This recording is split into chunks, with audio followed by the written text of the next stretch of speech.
buenos días, muy buenas tardes, muy buenas noches, dependiendo del uso horario en que vean este programa. Estamos en Venezuela como problema de la filosofía al diálogo. Hoy tenemos un programa muy especial con un gran amigo. Eh, Hoy nos convoca un hombre que más que académico es una conciencia crítica del pensamiento político venezolano, un hombre que ha hecho del estudio de la República no una nostalgia ni un concepto, sino una forma de vigilia desde las aulas de la Universidad Simón Bolívar y la Central de Venezuela, donde sembró generaciones de pensadores, hasta las bibliotecas donde el eco de Rousseau y Maquiavelo se cruzan con la historia viva del país. Omar Rafael Noria ha sido un testigo lúcido del tránsito entre nuestras promesas democráticas y nuestras caídas cívicas. Hay quienes enseñan filosofía.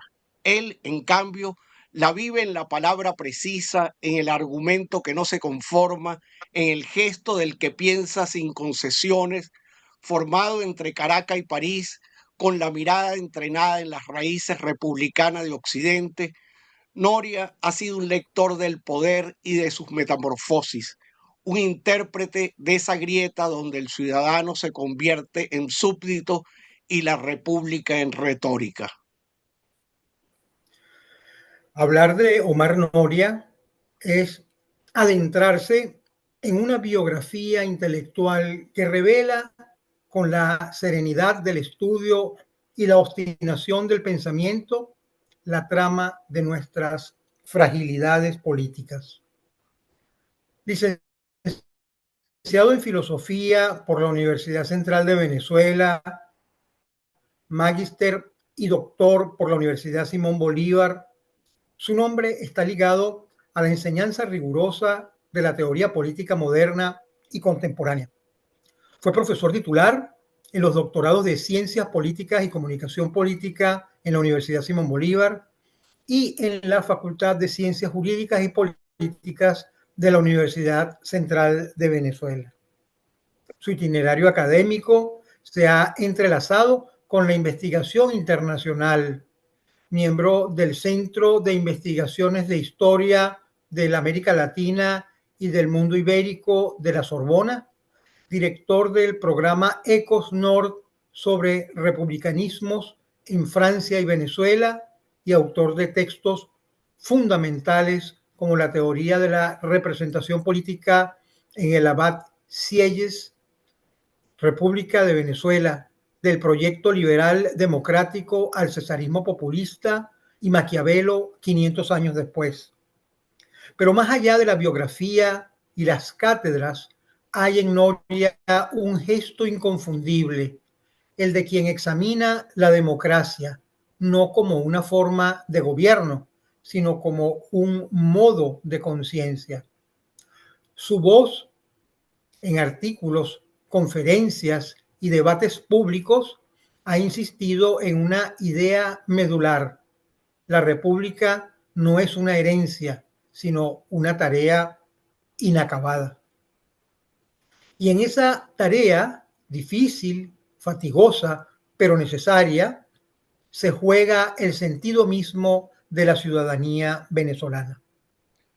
Convoca hoy no solo la admiración por una trayectoria, sino la urgencia de comprendernos. 40 años de democracia fueron también 40 años de aprendizaje y de extravío. Las instituciones que construimos, las que dejamos caer, las que confundimos con el poder de los nombres y no con la fuerza de las ideas.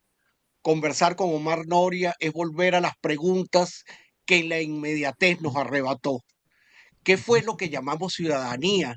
¿En qué momento la libertad se volvió un lujo y la política un simulacro? Su lectura del republicanismo, su reflexión sobre el voto, la opinión pública y el cesarismo populista iluminan ese tránsito histórico donde la democracia dejó de ser un compromiso colectivo para volverse un espejismo administrado desde el poder. Pero en su pensamiento persiste algo más que diagnóstico, persiste una esperanza racional, una ética de la reconstrucción, porque si algo define la voz de Noria es su fidelidad a la razón crítica, su negativa a rendirse ante el cinismo, su convicción de que pensar sigue siendo una forma de resistencia?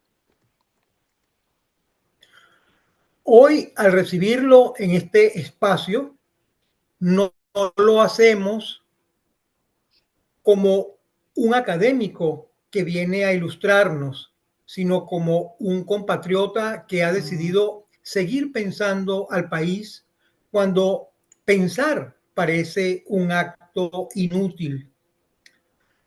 En su mirada hay una Venezuela que no se resigna, la que busca entender antes de condenar, la que distingue entre el poder que gobierna y la autoridad que orienta, la que todavía cree que la palabra puede restituir el sentido. Este diálogo será entonces un intento de recuperar esa voz que del presente ha querido acallar, la voz de la filosofía cuando se hace memoria, cuando se hace pregunta, cuando se hace patria. Bienvenido, querido Omar Noria. Que este encuentro sea más que una entrevista, un ejercicio de lucidez compartida. Bueno, muchísimas gracias. Estoy conmovido, ¿no? Por eh, este perfil que ustedes dibujan, inesperado y poco imaginado por mí. Eh, de verdad que estoy honrado de esta convocatoria y estas conversaciones que podemos tener sobre Venezuela, sobre los futuribles, es decir, esa posibilidad de imaginarnos lo que va a ser Venezuela, pero también lo que ha sido Venezuela, ¿no? Lo que en algún momento nosotros hemos pensado como unos pretéritos imperfectos, ¿no? Un pasado imperfecto que, como dice Jonathan, pues ha sido un país desgajado, devastado, pero también un país que clama por construir una nueva Venezuela, ¿no? De manera que me siento muy halagado y como lo he dicho, muy conmovido por esta invitación. Omar, quisiéramos arrancar llevándonos a tu juventud. ¿Cómo es eso que una persona se le ocurre estudiar filosofía? ¿Cuál era ese ambiente que te llevó a esa cosa tan extraña, tan curiosa, como estudiar filosofía? Imagínate tú, algo tan inútil en términos prácticos. Sí, Sí. sí, una cosa Bueno, que no da plata, pues. que no da dinero, sí, es verdad, sí. Bueno, eh, es que tiene que ver con con la inutilidad del mercado, ¿no? De esta profesión. Yo, yo me he formado siempre con una cultura religiosa, con sacerdotes, primero en mi infancia por jesuitas, luego ya entre la infancia y, y lo que uno llama los teenagers, pues me, me fui a estudiar con los eudistas en un seminario, y allí estuve, hice el bachillerato, luego me pasé a los franciscanos capuchinos en el convento de Belén, en Mérida. Así que allí hice el noviciado y el postulantado primero y comencé el noviciado. Y en un momento determinado, cuando hubo esa gran crisis en los años finales de los 60, 70, en la Iglesia Católica, donde todo el mundo se preguntaba por qué estoy aquí, qué hago aquí, mi padre maestro, eh, es decir, algo así como el tutor, eh, yo conversé con él y le dije, mire, necesito como un tiempo para reflexionar y déjeme irme eh, a Caracas y, y ya regreso, pues una vez que que más ser esta idea de continuar. Bueno, pasó lo que él temía y lo que yo un poco intuía, que no volví, pues. Y colgué los hábitos. Y de verdad que fue así, literal, porque colgué mi sotana, mi hábito y lo dejé colgado en mi celda, ¿no? Los franciscanos tenemos unas celdas como habitación, algo muy austero, pues una camita, de unos colchones de paja, este, para recordarnos el voto de pobreza.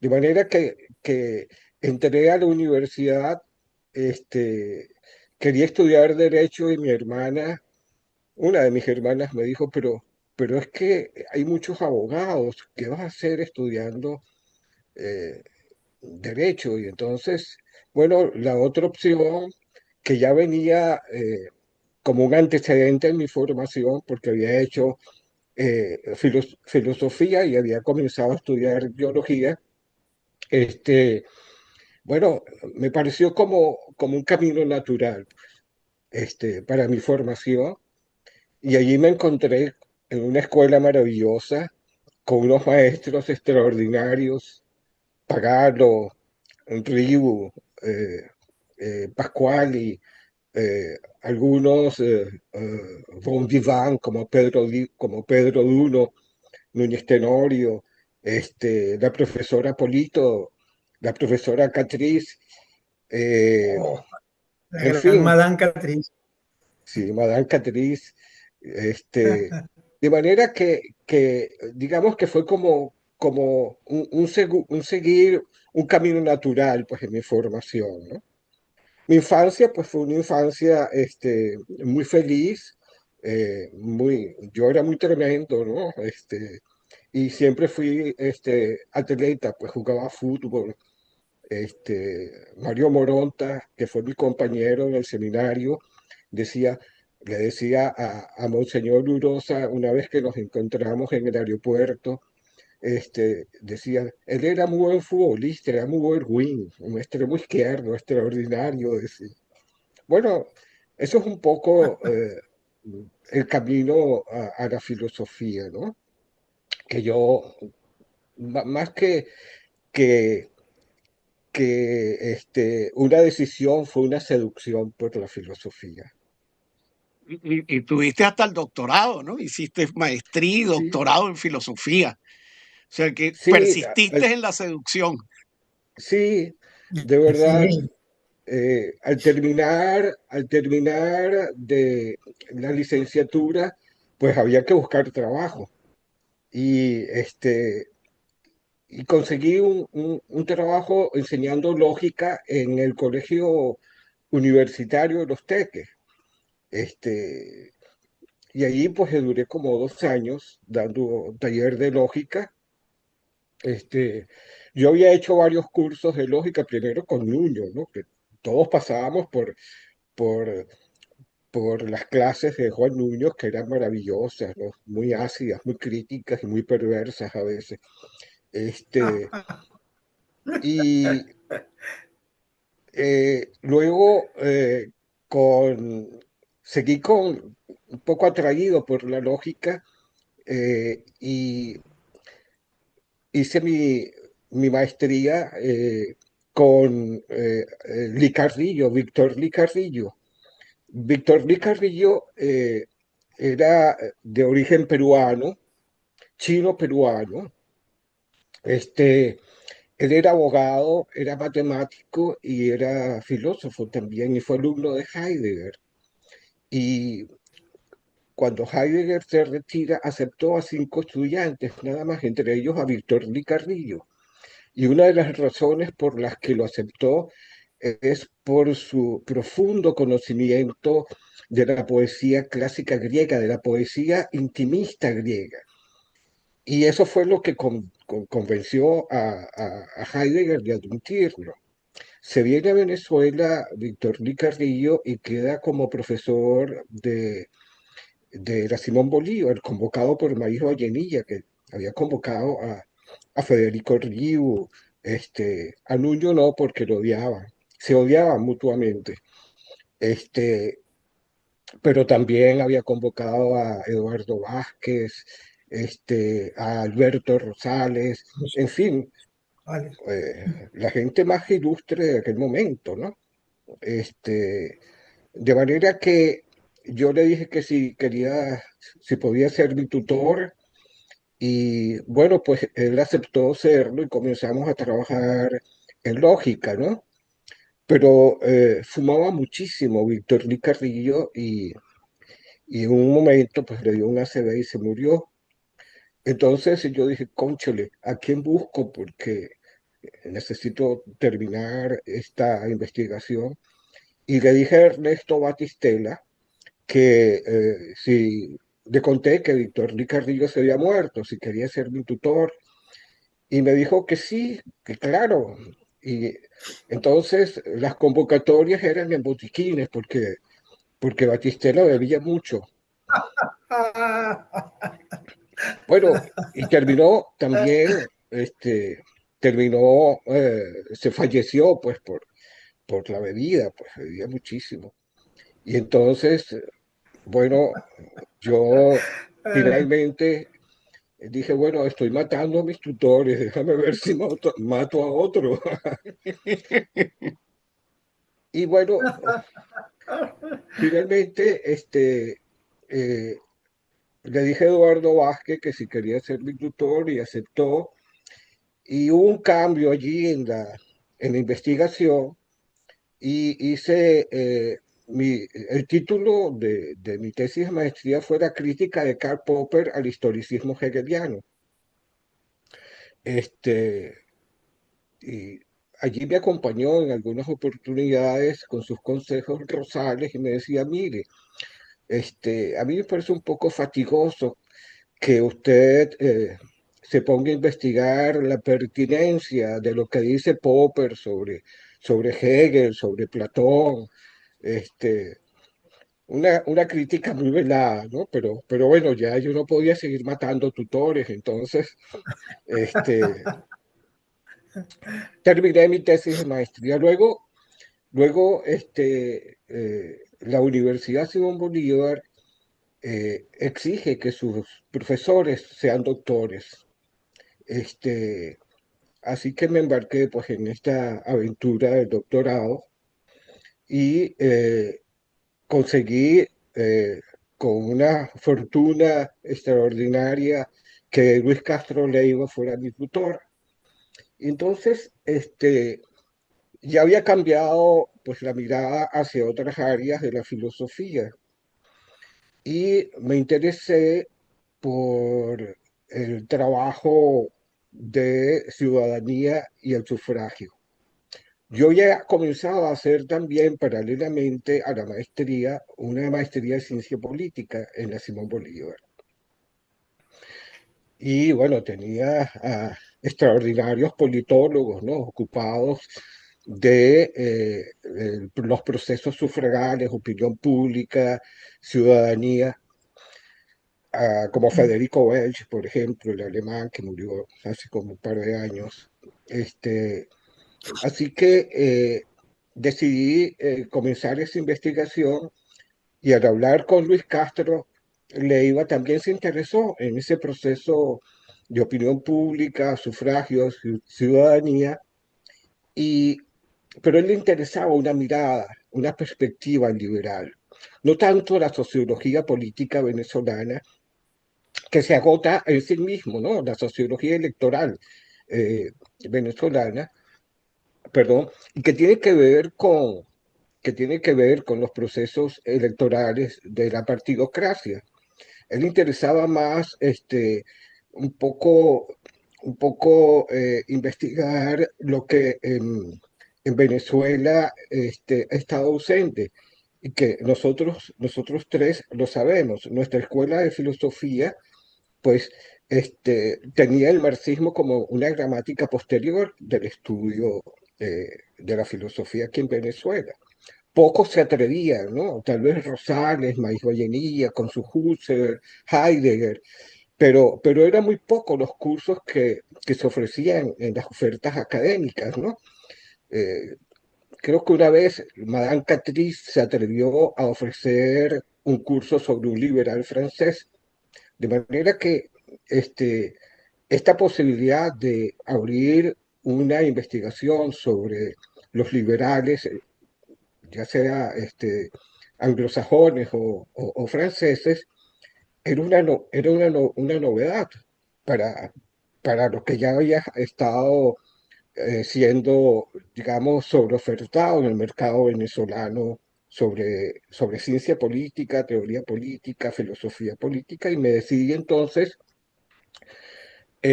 por Condorcet como tema de, de mi investigación doctoral. Pero la exigencia, y más que exigencia, la recomendación de Luis Castro Leiva es que si estudiabas a un autor, un tema y un autor, debías hacerlo en el idioma original del autor. Así lo primero que hizo fue ponerme, ¿no? Un cerro de libros en francés, este, para, para que yo pues comenzara a estudiar y la colección de los trabajos de Condorcet, una edición de lujo que yo abría con sumo cuidado para no manchar. Pero me dijo, mire, usted tiene que irse a Francia. Así que me fui a Francia, ¿no? Él estaba en el IDEA y era presidente del IDEA, esto que está arriba en Sartenejas. Y Mira, en, para los que no saben qué es IDEA, porque están viendo este programa, puedes decir qué es esa institución, de qué se trata esa sí, institución. sí, es una institución maravillosa que nace como competencia al IBIC. Este, y era fundamentalmente una institución de El- investigación científica. ya va que- ¿Cómo? la competencia al IBIC, o sea, al Instituto Venezolano de Investigaciones Científicas. Sí, señor. Sí, Exacto, para sí, eso. sí, sí. Sí, sí, a veces uno da por comprender que la gente, o por saber que la gente sabe que es el IBIC. No, sí, el IBIC es el Instituto de Investigaciones Científicas y el IDEA es el Instituto de Altos Estudios Avanzados.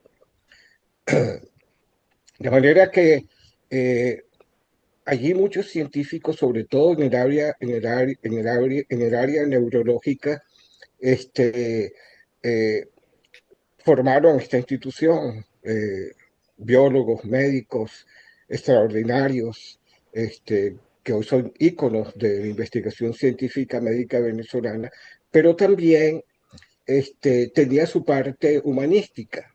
Y entonces allí le dieron, digamos, como un espacio maíz Vallenilla a Luis Castro y otros profesores, Javier Sasso, etcétera.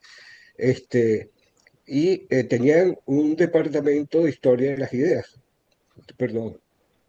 De manera que este, esa institución tenía una relación con París I, con la Sorbona, ¿no? La Panteón Sorbona. Y allí estaba el doctor François Javier Guerra, que aparte de ser un historiador muy reputado universalmente en Occidente, era el director de ese Instituto de Investigaciones Científicas, perdón, de Investigaciones Históricas Latinoamericanas y Hispanoamericanas, ¿no? Y allí había bueno, gente de Hispanoamérica, ¿no? Mexicanos, peruanos, y allí me fui yo con él y le dije, mire, este es mi proyecto doctoral, ya está más o menos avanzado, sobre Condorcet. Y me dijo, mire, Condorcet no da para una tesis doctoral. Así que yo le voy a sugerir que haga su tesis doctoral sobre Emmanuel Sieyès, que es el gran teórico de la nación moderna, bueno, como Marx lo registró, es el inventor del lenguaje político moderno. De manera que ya eso es un elemento suficiente para que usted vaya descubriendo quién era Emmanuel Sieyès. De manera que yo tuve que cambiar, ¿no? Cambiarme el chip por otro autor. Yo no tenía ni idea quién era Sieyès. Lo había leído, lo había oído mencionar, había leído referencias sobre Sieyès, pero no sabía quién era Sieyès en particular. Así que me tocó ir a los archivos nacionales, este, en un francés del siglo XVIII, que tuve que estrujarme el caletre, pues porque a veces no entendía frases, giros lingüísticos, un lenguaje que sobrepasaba pues mi formación básica de francés. Además, enfrentarme con un lenguaje que yo no manejaba, pues yo había estudiado, pero yo no lo manejaba. De manera que allí me fui también a la Biblioteca Nacional, pues el doctor Guerra me firmó una recomendación para poder ingresar a la Biblioteca Nacional y poder ingresar a los archivos nacionales. Y eso le daba originalidad a la investigación, porque en Venezuela, pues muy poco, para no decir nadie, sabía decir eso. Les cuento una anécdota. Cuando Luis Castro, en su famoso discurso en el Congreso Nacional, mencionó a Sieyès, dijo, yo tengo un alumno y gracias a él he podido descubrir. ¿Ustedes lo recuerdan? Este, Claro, eh, yo fui a, a la Torre Polar, donde había una librería. Yo no sé si ustedes se acuerdan de esas dos librerías que había. Una claro, de ellas claro. había un muchacho y me dijo, mire, ya me conocía y sabía que yo había hecho mi tesis doctoral sobre sillas y me dijo, mire, usted no lo va a creer, pero aquí vinieron casi que la Cámara de Diputados completo a comprar sillas, el libro de sillas, porque nadie sabía quién era. Así que, bueno, Ah, esto es un poco la historia. Allí duré, pues, como investigador en ese centro de investigaciones, un par de años, 2 años y medio, con asesoría de una profesora también que el doctor Guerra me puso como mi tutora allá. A pesar de que él era el tutor allá, él no tenía tanto tiempo para ocuparse de mí. Y que es la profesora Véronique Ebrard. Ella fue invitada por Chávez, uno de sus dos presidentes, porque ella escribió un libro, Venezuela, un país en el discurso, pues, un país en la imaginación, porque, porque una república en la imaginación, porque realmente pues era más un discurso institucional que una propia república por la historia nuestra que conocemos, pues, ¿no? Una guerra que algunos llaman una guerra civil, eh, luego una guerra federal, donde unas instituciones pues eran más instituciones en el discurso, ¿no? 26 constituciones que llevamos, pues, de manera que es más discursivo que real, más, digamos, pensada jurídicamente que la propia realidad. Entonces, ella me ayudó increíble, muchísimo. ¿no? ¿Cómo? Digo, increíble, increíble. Sí, sí, claro. Este, y bueno, eso sigue atosigándonos hoy día, ¿no? Una nación en el discurso. De manera que allí hice la tesis doctoral y al regresar, me tocó defenderla y tuve como jurado pues al propio Luis Castro y a nuestro gran amigo Mauricio Navia, nuestro compañero de la escuela, pues y por todos conocido, ¿no? Su densidad filosófica y su extraordinaria condición humana y académica, ¿no? Y a Federico Welch, eh, tal vez el más incisivo, ¿no? El más alemán en las preguntas, este, que me puso a temblar muchas veces, este, por digamos, lo incisivo y las dificultades, las propias complejidades. Pero bueno, pues salí airoso allí y- y fue una tesis calificada con honores y publicación. Y, y había terminado la- los cursos con 5/5, así que este, era algo que digamos que me ayudó a calmarme internamente eh, por las dificultades propias de esa discusión en la defensa doctoral. Así que bueno, he sido digamos, una suerte de obseso por la filosofía. Y luego, bueno, mis clases en, en el doctorado en las especializaciones y maestría de ciencia política en la Simón Bolívar. Y una vez que me retiro, me jubilo de la Simón en el 2006, eh, paso a dar clases en la Universidad Metropolitana, invitado por el doctor Humberto Najaim, y por Aníbal Romero, que fue nuestro compañero en la Escuela de Filosofía. Y él se iba y quiso que yo me quedara reemplazándolo en su cátedra de Teoría Política Contemporánea en la Universidad Metropolitana. Y allí eh,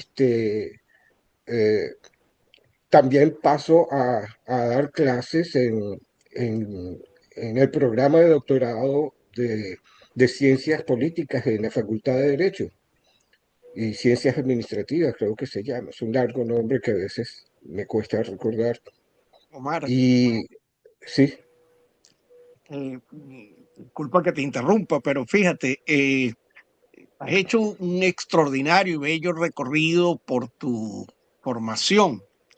Ahora, tú que has trabajado en la filosofía política, pensando así como Maquiavelo, este, qué buenas prácticas o malas prácticas, buenas y malas prácticas, eh, ves tú en esa Venezuela donde te formaste? Estamos hablando entre los años 70, años 80, en términos de la sociedad venezolana, para ir entrando ahora desde tu perspectiva hacia el país.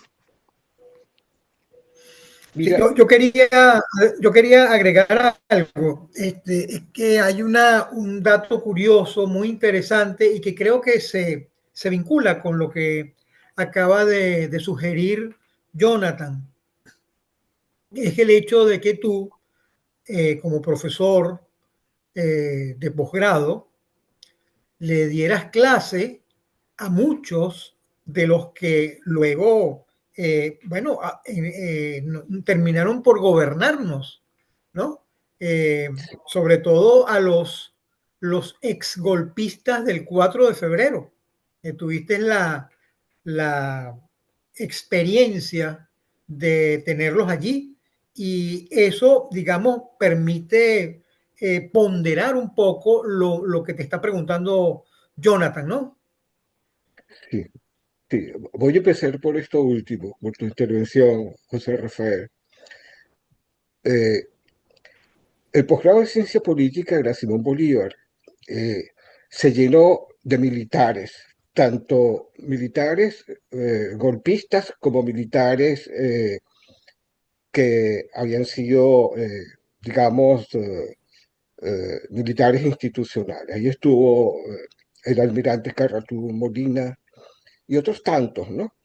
Que fueron alumnos míos, el mismo Chávez, este, eh, el general Baduel, el delirante general Baduel. Digo delirante porque él creía en las reencarnaciones y que había formado parte de los ejércitos romanos, en fin, ¿no?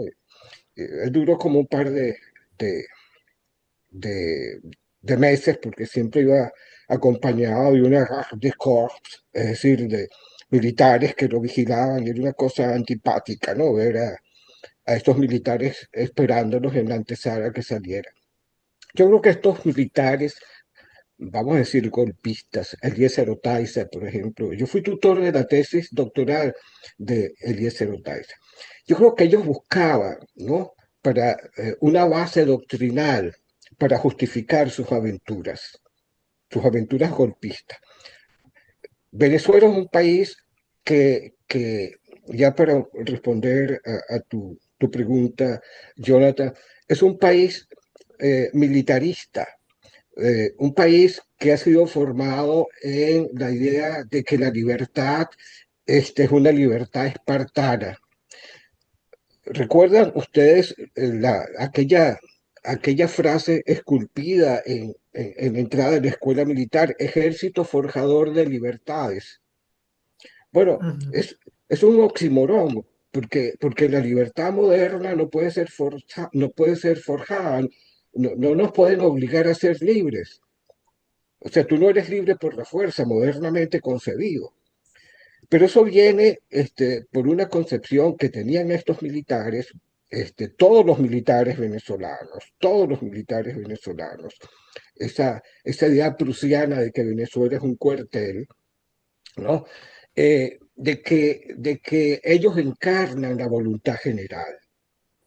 Y como ellos encarnan la voluntad general, y la voluntad general siempre es recta y nunca se equivoca, entonces ellos, pues, pueden conducirnos, ¿no? Digamos, a parir, si quiere, a conocer la libertad tutoriada por ellos, descubierta por ellos, porque si recordamos la dictadura del 28 de Bolívar, lo que Bolívar dice, ustedes animalitos saltarines, no lo dice así, es una glosa, estoy caricaturizando lo que dice Bolívar, ustedes animalitos saltarines, ornatos de la naturaleza, no pueden entender la libertad.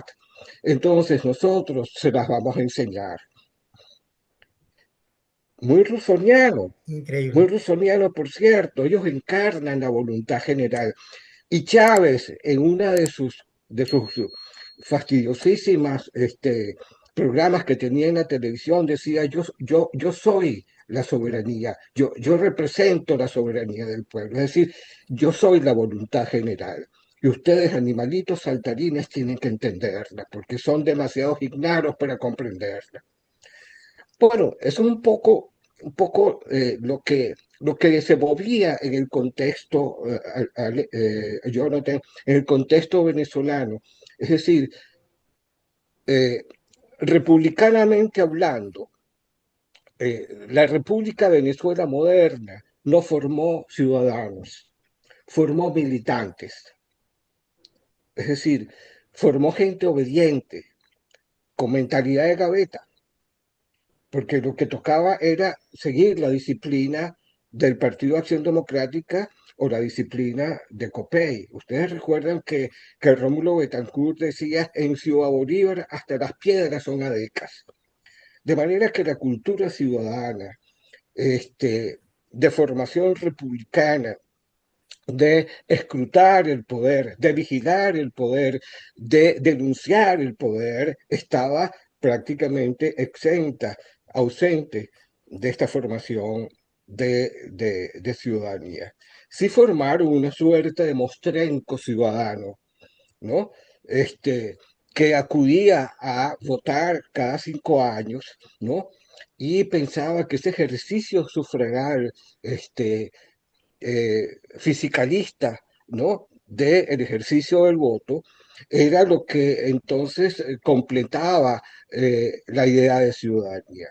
Pero era una idea de ciudadanía pues muy reactiva, muy, digamos, muy temporal, porque de otra manera esa ciudadanía, ese ejercicio del voto, pensar la idea del voto como una realización de los contenidos de ciudadanía, de pensar que hay una relación ética y política entre ese ejercicio de ciudadanía y lo que el contrato constitucional, no contrato social, contrato constitucional, es decir, la adecuación que tiene la Constitución, las leyes, con el ejercicio y los contenidos de esa práctica política que es la ciudadanía, esto estaba ausente, porque se limitaba, pues, a participar de la cosa pública, el interés de la cosa pública, solo a partir de una visión partidista. De manera que esos congresos que hacía Acción Democrática y que hacía el COPEI, ¿no? Eran, en el caso del COPEI, muy confesional inicialmente, pero de nuevo, era un discurso, ¿no? Como decía la profesora Véronique Ebrard, es una nación en el discurso, porque la participación de lo público, además, se hacía en desmedro de la capacidad del ciudadano de tomar decisiones sobre quiénes eran sus dirigentes, porque esta visión leninista de los partidos, pues, este, eh, dejaba poca ocasión para que esa mayoría pudiese tomar decisiones. Ustedes lo saben, nosotros lo hemos vivido hasta ahora y se ha Claro. desfigurado dramáticamente ahora con esta narcodictadura. De manera O que sea que Yo tú quería, nos estás quería diciendo, José Rafael, tú ibas a decir algo, di, di tú. gracias, sí. Do- eh, Dos cosas, ¿no? La primera es que, de acuerdo con lo que tú argumentas, bueno, podríamos decir que lo más consecuente que, que hay con relación a esto que al final terminamos llamando el chavismo, es el bolivarianismo, porque digamos que si es verdad, entonces son bolivarianos, en el sentido de que siguieron esa línea rusoniana que tú estás diciendo, es decir, que son animalitos saltarines, eh, eh, mis órdenes son que sean libres, ¿no? Todo ese discurso que al final esa libertad no es ninguna libertad, como tú muy bien señalabas, es todo lo contrario de la libertad, es lo más lejano que hay de la ciudadanía. Pero además de eso, me parece que eso permite comprender muchas cosas. Por ejemplo, tú decías que como Rómulo Betancourt señala, hasta las piedras eran adecas. Pero fíjate, hay un factor que parece que no ha sido muy tomado en cuenta en la historia contemporánea venezolana, y es que casi todos los hijos de los fundadores o miembros fundamentales de la guerrilla venezolana y de la extrema izquierda venezolana, o eran militares, eran estos que llamaban los coroneles, ¿no? Tú sabes, Pedro Duno, por ejemplo, que era nuestro profesor, Pedro Duno era hijo de un coronel. O el viejo Domingo Alberto Rangel era hijo de un coronel. O sea, coroneles eran esos latifundistas, ¿no? Y resulta que los tipos, casi todos, tuvieron esa formación, digamos, militarista, que extrañamente o tal vez como dirías tú, siendo un especialista en lógica, consecuentemente terminaron siendo unos izquierdistas extremos. Pero además incluso los adecos, de las familias adecas, de los grandes nombres de la familia adeca, salieron los militantes del movimiento de izquierda revolucionaria. Son hijos legítimos de Acción Democrática. Entonces, estas dos cosas, por un lado el militarismo bolivariano y por otro lado todo este adequismo, caramba, uno hasta llega a pensar y dice, cónchale, ¿cómo es posible que en un determinado momento Rómulo Betancourt y Pérez Jiménez decidieron dar el golpe juntos en 1945? Entonces uno empieza como a decir, caramba, qué cosas, ¿no? No sé qué piensan Sí, ustedes dos de eso que acabo de decir. sí. Yo creo que hay que separar históricamente eso que estás diciendo con lo que luego terminó siendo el chavismo, ¿no? Sin duda alguna, el militarismo ha sido lo que Manuel Caballero llamaba esa peste, esa peste sifilítica de Venezuela, ¿no? Esa sífilis pestilente la llamó Manuel Caballero, ¿no? Y es ese afán de que los militares son los dueños de la República porque son los que pelearon en la guerra de independencia y se sienten además herederos Sí. del mito de Bolívar. No, Todos, coronel. todos se sienten, ¿no? Que son Simón Bolívar, todos. En aquel momento, ya no. Hay un quiebre, a mi manera de ver, de esa idea militarista pretoriana que tiene diversas modulaciones, varios clivajes, ¿no? En su formación,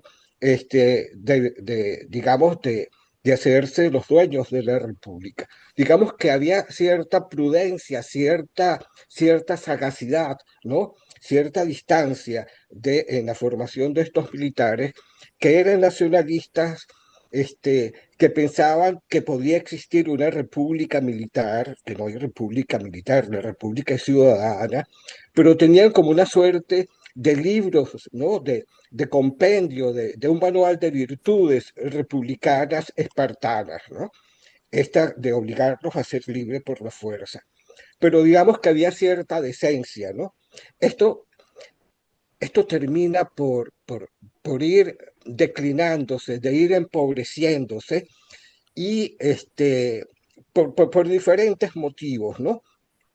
Las propias azonadas, los propios intentos de golpes a Rómulo Betancourt, el barcelonazo, el porteñazo, el carupanazo, al propio Luis Herrera, también intentaron darle un golpe. Ustedes se acuerdan con Lucinchi la noche de los tanques, al propio Raúl Leoni, que intentaron darle un golpe de Estado. Él fue muy sabio, los votó de la escuela militar, los votó de ser militares activos, les quitó el uniforme y luego los juzgó. Eso fue Raúl León.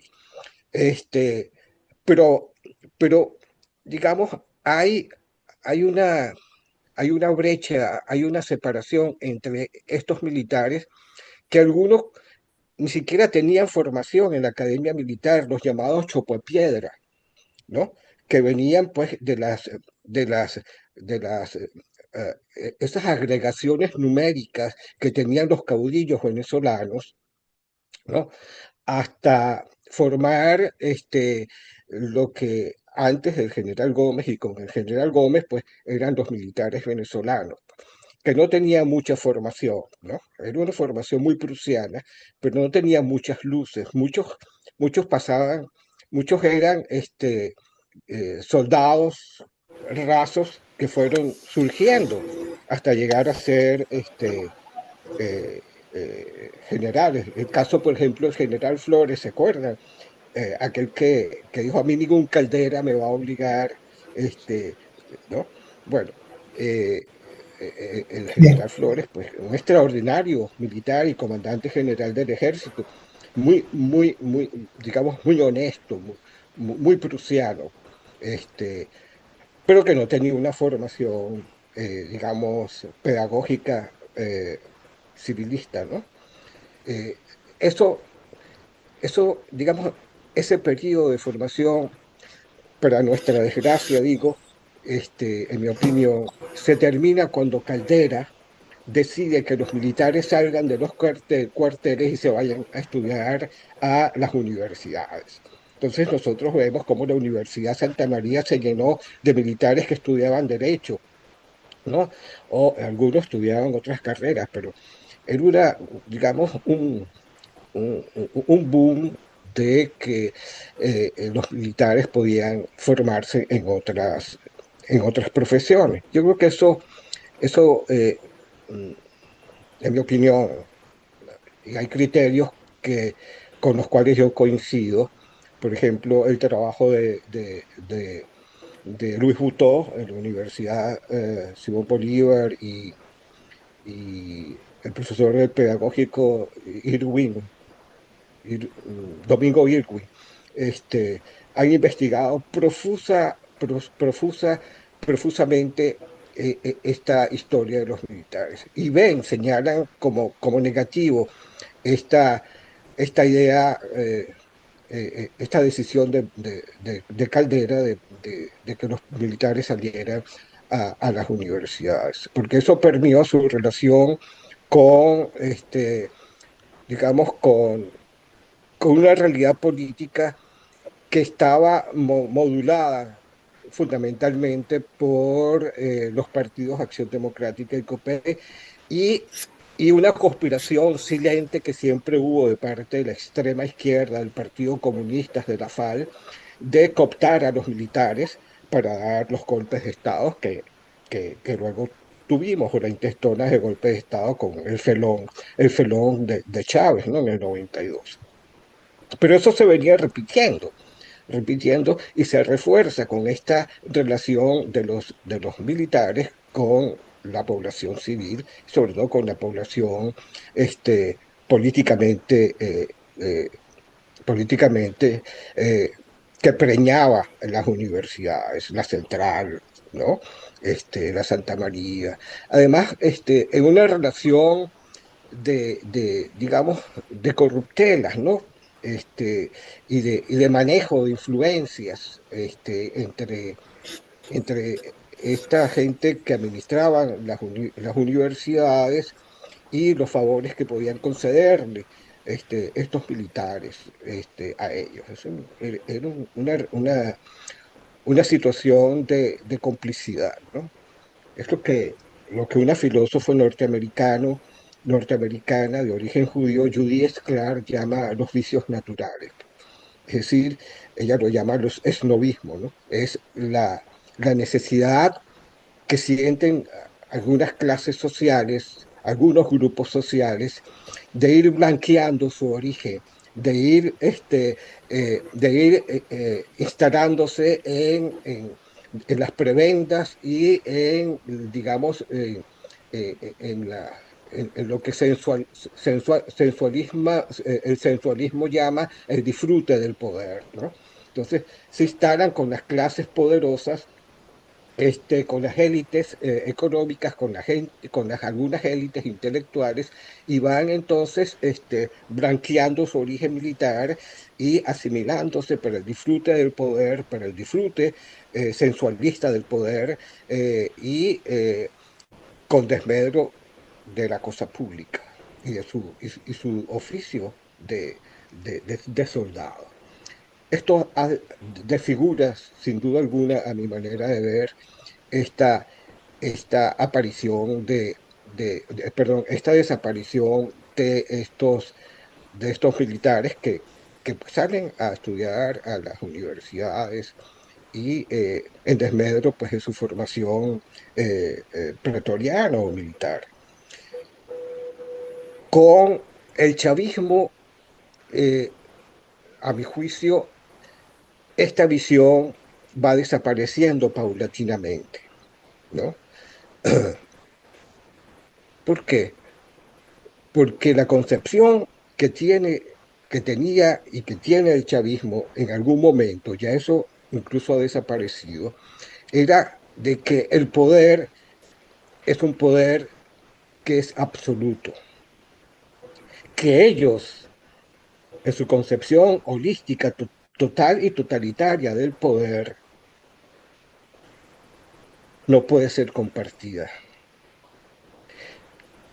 Que la idea republicana y democrática de la separación de los poderes es una conspiración que apunta a la estabilidad del poder, que cualquier crítica, que cualquier escrutinio del poder, de ese poder total, concebido como un poder bajo la idea de salud pública de las revoluciones, cualquier intento de escrutinio es una deflagración del poder, de tal manera que su concepción del poder es un poder excepcional, un poder, un poder Claro. de que, sí, un poder de que la razón de Estado está por encima de cualquier ley, de cualquier constitución, y que cualquier intento de escrutinio, de evaluación del poder, los debilita. Y por eso su actuación, ¿no? Su actuación manifiesta de extinción, ¿cómo se llama? De criminalizar cualquier intento de escrutinio del poder. Mientras que la idea de que la Constitución es una Constitución que obedece, ¿no?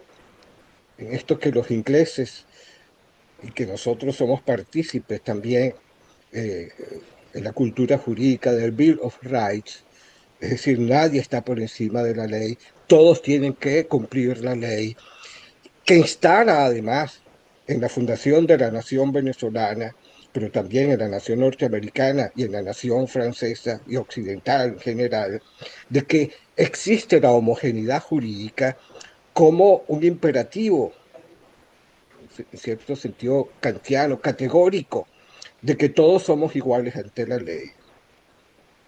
Implica una concepción del poder compartido que va a devastar cualquier posibilidad de privilegios y reduce a todos los individuos que jerárquicamente se conciban como superiores a una calidad numérica de anonimato. Me voy a explicar mejor porque esto puede lucir como complejo, como oscuro más bien que complejo. Y es que cuando Jonathan Alzuro va a votar, no va a votar porque es profesor de la universidad, no va a votar porque tiene una formación, digamos, superior en términos académicos e intelectuales a el ciudadano común, al barrendero, sino que hay un imperativo sociológico y políticamente ético de inclusión para que tu voto sea igual al del barrendero. Allí no hay privilegio. Y esto es justamente la desaparición de la sociedad de privilegios. Esto es justamente la uniformidad del ciudadano en su calidad numérica. Claro que esto no va a extinguir las posibilidades de escrutinio, de pensar lo político, ¿no? Como una reflexión sobre lo político. Pero tu voto es igual al voto del barrendero. Esta visión que funda la nación moderna es lo que va entonces a posibilitar de que la comparación del poder totalitario, jerárquicamente superior, de una sociedad clausurada por el militarismo y ya en este caso por la revolución chavista, convierta a la calidad del ciudadano, ese ciudadano numérico, sin privilegios, en un, en un ciudadano, digamos, capacitario al revés. Eso que se exigía hasta, todavía existe en nuestras constituciones, aunque no se dice, esa ciudadanía capacitaria al revés, ¿no? Que se exigía para pensar, para votar, tú tienes que tener una introyección de la idea de república, de una relación de respeto a las leyes. Aquí es al revés. El ciudadano bolivariano es un ciudadano que rechaza, que desprecia las posibilidades de exigencias capacitarias que aparecen en nuestras constituciones y que permite justamente que el ciudadano piense la república. Ahora es un agregado numérico, es una inclusión numérica de, de unos militantes, no ciudadanos, de unos militantes que, como decía John Adams, uno de los fundadores de la República Norteamericana, es el despotismo de las mayorías, es esa fiesta de locos, ¿no? Que están moldeados por la credulidad de unos militares y de unos líderes revolucionarios chavistas que introyectan una publicidad, una propaganda de que ellos, ¿no? Están, son fundaciones, son los que han tenido un reencuentro con el mito bolivariano. Y ellos encarnan, ¿no? La espada libertadora, una espada roja. Pero esto es simplemente digamos, un discurso. Nuevamente, Venezuela es una nación en el discurso. Porque, Wow. como ya sabemos, esto es una farsa, ¿no? Esto es un, una, una narcodictadura que solamente busca mantenerse el poder bajo el secretismo, bajo el cálculo del poder, y que lamentablemente pues ha hecho de Venezuela lo que nosotros hasta ahora padecemos, ¿no? Pero hay que recordar lo que decía Juan Discano en 1998 a propósito de esto que estamos conversando. Chávez tiene muchas caras, pero su verdadera cara está escondida detrás de él. Y en algún momento va a poner en peligro la paz mundial. 1998. Bueno, esto es lo que estamos viviendo ahorita. Y no es que uno sea, como decía Augusto Mijares, un hombre de ceniza, ¿no? Es un texto que yo le mandé a José Rafael eh, como reflexión que hice sobre este tema. Este, no es eso. No es que seamos hombres de ceniza, sino que, bueno, ejercemos justamente la función, la pedagogía ciudadana, ¿no? Vigilar, escrutar y denunciar. ¿Por qué? Porque una de las cosas que ha sembrado el chavismo y el madurismo es un entropismo político que se Significa para expresa, nuestros oyentes, ¿qué significa que se esa imagen? expresa, sí, esa imagen es que ha instalado en cada uno de nosotros y que lo vivimos dramáticamente, la desconfianza entre uno y otro. Si hay algo que califica hoy la política venezolana y su práctica política correspondiente, es que todos desconfiamos de nosotros mismos. De manera que Increíble, sí. eso que estamos viendo de esa oposición que le hace, digamos, una crítica hiperbólica, además hipócrita, cruel a María Corina Machado, tiene que ver justamente como el síntoma, como el efecto de un proceso de desinstitucionalización de la práctica política venezolana. Nadie cree en nadie y son capaces de, de construir, ¿no? Imágenes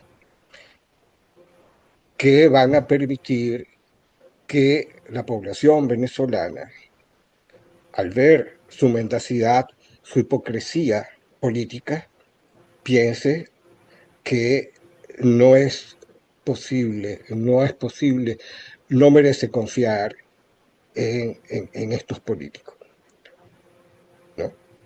Tanto de la oposición como del oficialismo.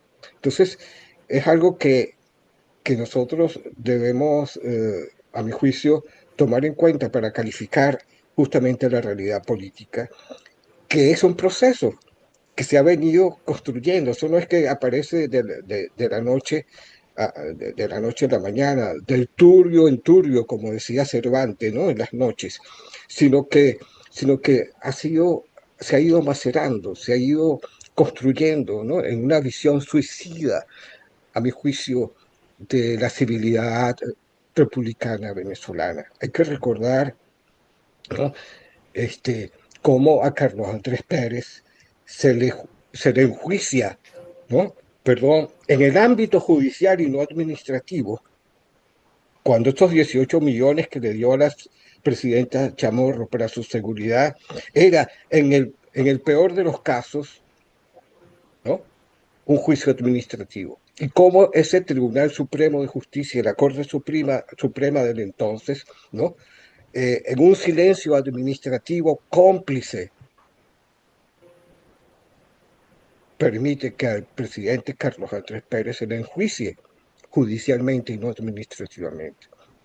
Allí viene una deflagración de la democracia, poco a poco se va minando la democracia, poco a poco se va construyendo la convocatoria de una Asamblea Nacional Constituyente, ¿no? Que es justamente una de las respuestas que quiero darles a ustedes, a Jonathan y a José Rafael, sobre esas bases doctrinales que estos golpistas querían buscar en las universidades, en las aulas de la universidad, ¿no? Eh, Uno lo encuentra, por ejemplo, en el igual silencio administrativo que no aparecía la convocatoria de esa Asamblea Nacional Constituyente en la Constitución del 61. Eso no aparecía.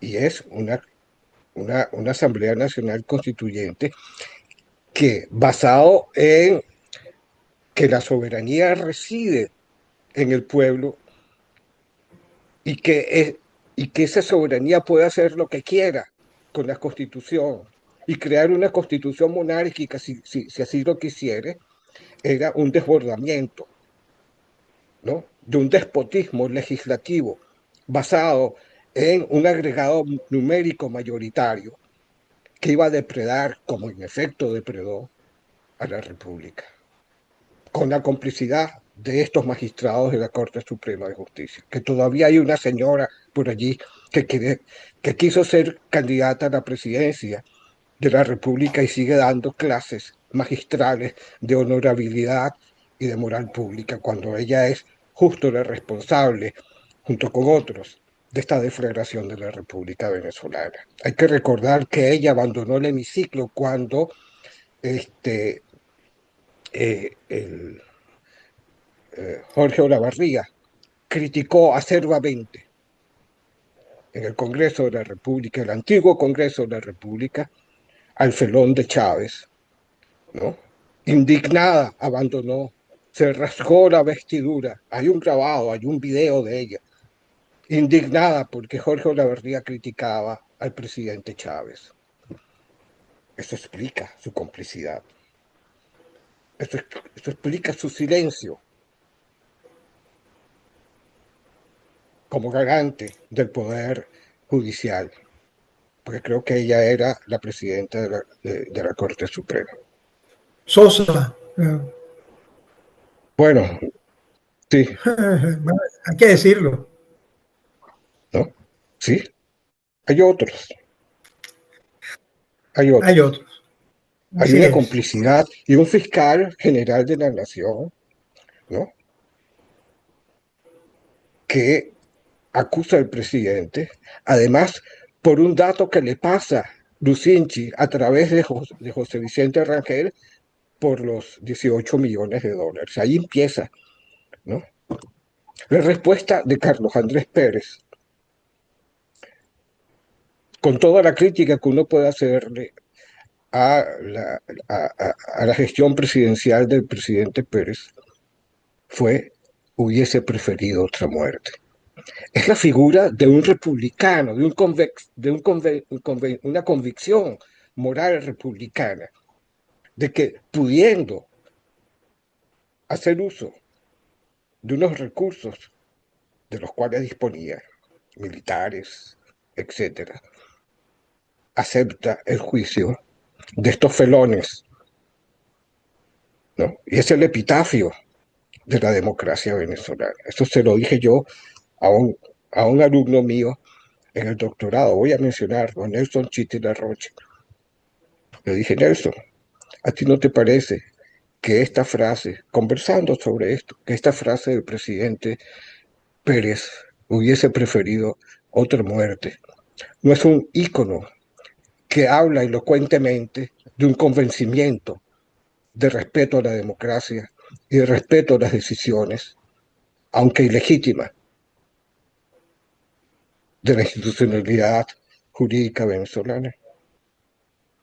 Me dijo, sí, sí, es verdad.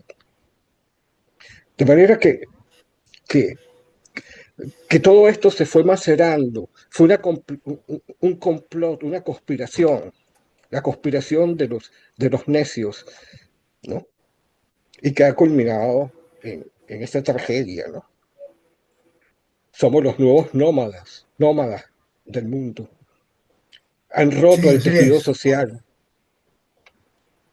tejido social, la capacidad, porque una de las cosas graves de, de, de, de esta emigración masiva, de la cual nosotros tres somos víctimas, es que se ha perdido la posibilidad de la identificación y de la contabilidad social, porque ya no tenemos un lugar donde vivir, donde nacimos.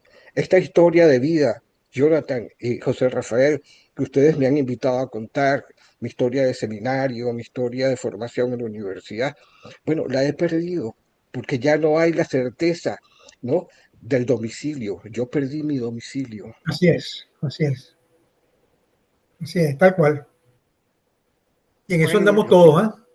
yo Sí, creo señor. que Omar, estamos llegando ya al final. Ha hecho una exposición extraordinaria. No, no quise interrumpir porque me pareció la última parte como profundamente densa e importante para reflexionar. Bueno, y te invitaría a que cierres con una idea central, con una imagen central para nuestros oyentes, para quienes están viendo este programa. Sí,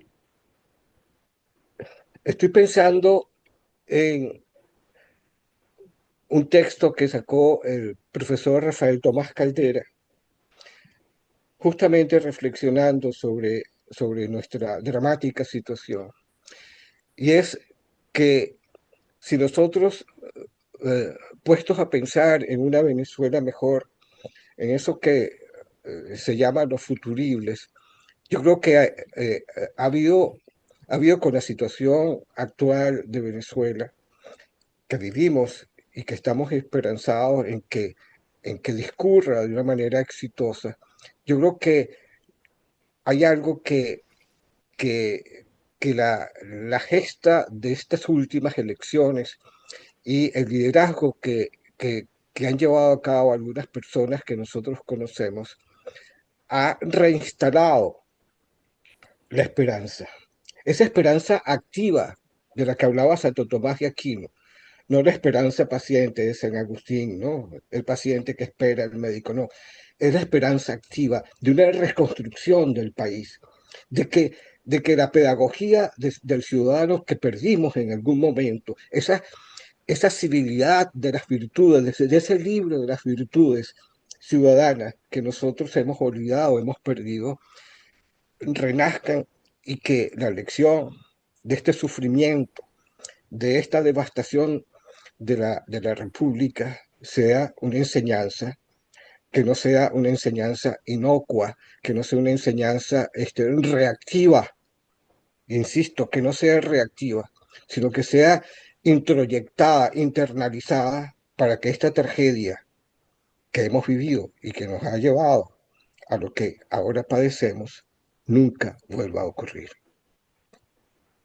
Muchísimas gracias, Muchas Omar. gracias, vale. Gracias a ustedes Extraordinaria por la invitación. reflexión. Un nunca más, este grito que nos ha hecho Omar Noria. Bueno, recuerde darle a la campanita, darle me gusta, compartirlo, dejar sus comentarios y comparta este programa porque dará mucho que pensar, que reflexionar en este momento en que las redes sociales nos llevan a actuar de forma rápida, a opinar de forma rápida. Este programa te está dando fundamentos para que te detengas y pienses. Hasta la próxima. Gracias, gracias por la invitación. Pásenla bien. Un gran abrazo, Omar, un gran abrazo. Gracias.